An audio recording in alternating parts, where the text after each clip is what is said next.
नमस्कार दोस्तों, कैसे हो आप।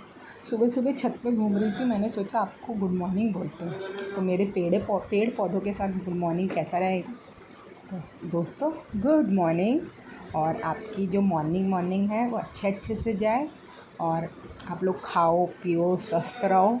और शुभ संडे है तो अच्छा एंजॉय करो, घूमने फिरने जाओ।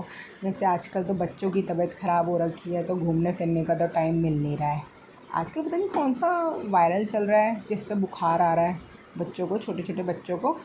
जो छोटे मतलब छोटे क्या, बड़े भी, मैं तो सुन रही हूँ बड़ों को भी वही बुखार आ रहा है। इसीलिए आप स्वस्थ रहो, अच्छे रहो और खाना पीना सही रखो। और हमारे अगर नवादा या द्वारका मोड़ टाइप रहते हो तो पानी ठीक से पिएँ क्योंकि गंदा आ रहा है। धन्यवाद। सब्सक्राइब करें और गुड मॉर्निंग दोस्तों।